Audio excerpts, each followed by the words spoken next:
I'm Amy Yensi with a New York 1 Minute. An early morning shooting in Manhattan leaves 2 teenagers hospitalized. Both were shot in the back and are expected to survive.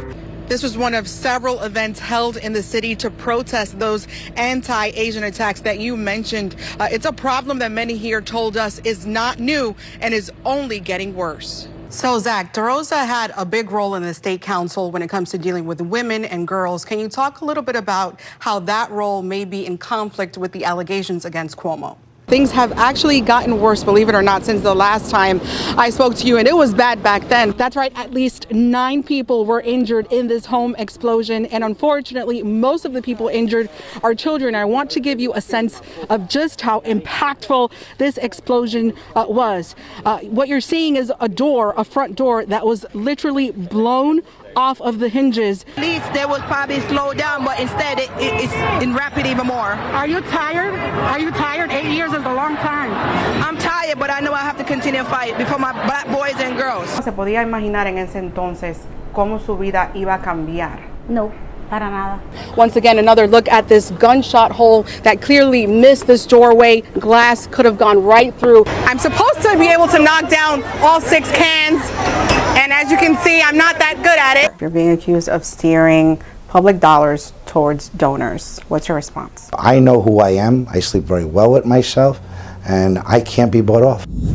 So now he's following me around. Teddy Monty is behind the wheel and the camera as he drives down Shore Road. In the side view mirror, another vehicle close behind. He says the driver in that car was behind him for more than a mile, presumably following him. Angry that Monty snapped pictures of it illegally parked and displaying this parking placard issued by the Uniformed Firefighters Association to members of the FDNY. We've got the placard that belongs to his son, who's a firefighter, that he's using without any regard. Monty sharing these photos only with New York One that he took of the car, which was double parked on City Island Avenue, the main road in and out of the community. Eventually, the driver confronted Monty, who is gay, with crude sexual language. Your day will be coming, bro, one day. My day's coming, huh?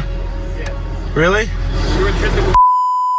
I took it as a threat, borderline on a hate crime, using my sexuality against me. Monty identifies the driver as Frank Seebeck, like Monty, a resident of City Island, and the two have at least one mutual friend. We went to Seebeck's house, and he told us he did nothing wrong. No, I wasn't using plaque illegal, and I wasn't, he was screaming and yelling at me, and then he turned the thing on to record me.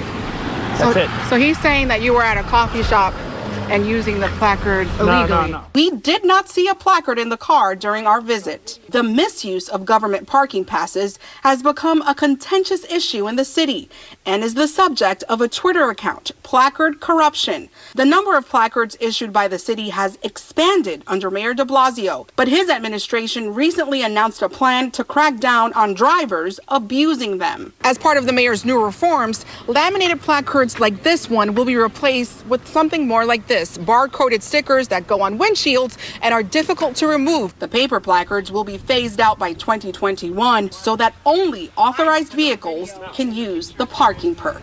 Do you think it's fair to use a placard if you're not in the FDNY yourself? Yes, I do. Why, sir? Oh, go away, please. In the Bronx, Amy Yensi, New York One. So once upon a time, these animals from the farm traveled back in time to go to a dinosaur's birthday party.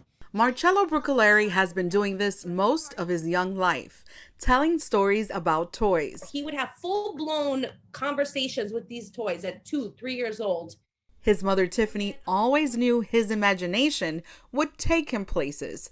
So when she found out that the toy brand Schleich was looking for a new chief storytelling officer, she signed him up. Dozens of kids lined up for the audition at the FAO short store. He got right back down to earth. But ultimately, the stories Marcello made up about the dinosaur, giraffe, and horse wowed the judges. And he said, "My wish already came true for having wonderful friends like you." Oh, what a great story. The end. And a few days later, he got the call that he would star in all of the holiday commercials for the toy company. I'd like to offer you the job. right now. I'll take it. A happy turn of events for the third grader from Queens, who just a few months ago was in the hospital. At first, doctors couldn't find out what was wrong with Marcello, but his mom knew something was off. He would be hallucinating, telling me there was a red light on the ceiling, or things that just didn't make sense for a child. Somebody who was always on, always smiling, seemed like he was depressed. Eventually, the family found a doctor who performed extensive testing and found he had 3 separate infections at the same time: strep, COVID-19, and Rocky Mountain spotted fever, which is typically caused by a tick bite. Not knowing if we'd ever get him back, like this amazing, bright personality. So seeing him in September speaking and doing that was awesome. It was awesome. Marcello won a $10,000 prize and a peek into what stardom is like. I wanted to do acting, and then my wish literally came true. So whether you catch him in a commercial this holiday season or find his YouTube channel Play, Live, Repeat, just know that what started it all is his love for toys and make-believe. Amy Yensi, New York 1. Something in this one's fuzzy.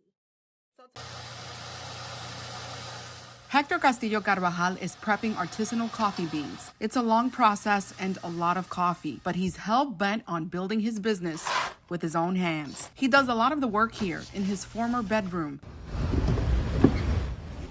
but he spends most of his time on the road. Sometimes I drive from 9 to 5. Traveling from one store to the next to network and drop off grinds he imports. Sometimes he does a double take when he sees so much of his coffee has been picked up from the shelves. I'm like, where's the rest of the boxes? And then it's like, this is the last one left. So they need more of that. Carvajal came a long way from his University of Rochester days. This started out as a class project. And in the ending of the presentation, somebody raised their hand and said, hey, can I buy a bag if these are real beans? And I said, yeah, sure, that'll be $17.95. They pulled out a $20 bill and I said, hey, I don't have any change. They said, just keep the 20. And at that very moment, Don Carvajal Café was born. His name was Catalino, but his last name was Carvajal. The name and logo inspired by his late grandfather, a farmer from the Dominican Republic. Carvajal thinks his grandfather would be proud of him. He thinks about that on his way to the public housing complex in the Bronx, where he lives, and dreams of a better future. In the coffee industry, we're going to make coffee black again. And what do you mean by that? It's not just about drinking coffee black. It's also about being and owning part of the coffee industry. It's all about ownership and equity. You know, black and brown bodies produce a ton of coffee. So it's back to work, but not before fueling up. Don't need no sugar, don't need no cream. Coffee stay black, just like me. Amy Yensi, New York 1. Bienvenidos a la cocina de Yala. Es aquí donde Carmen Báez, más conocida como Yala, le pone su toque secreto a sus famosos churrascos, un local que parece un oasis en el Bronx y donde sus inicios parecen muy lejanos. Desde muy pequeña tenía pasión por la cocina. Chef Yala nació en la provincia de San Cristóbal, en la República Dominicana, y vino de pequeña con su familia a Nueva York. Empezó ayudando a su mamá en el salón de belleza, pero su pasión no eran los cabellos, sino los fogones. Yo estoy donde estoy hoy después de la muerte de mi madre. O sea, mami murió y yo nací. Mi mamá siempre no añoñaba, nos daba todo. O sea, como cualquier madre. Y cuando mami muere es que decido ir a la escuela, o sea, empiezo con esta jornada. Luego de terminar el entrenamiento, Yala volvió al negocio familiar y abrió su propio salón en el que, además de atender a los clientes, empezó a cocinar para ellos. Y compro un grill, pero eléctrico. Y un día le digo a las muchachas, voy a preparar un mini menú. Pero el olor a comida era tan fuerte que eventualmente tuvo que mudar la cocina afuera. Y ahí nació el patio de Yala. Y yo salí con este plato.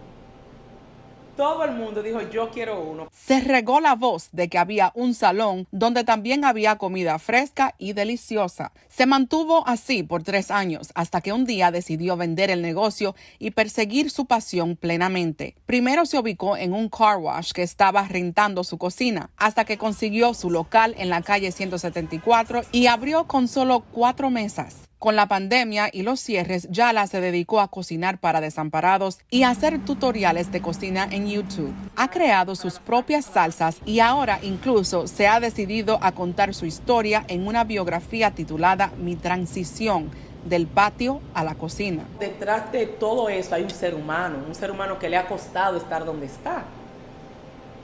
Voy a pronunciarla.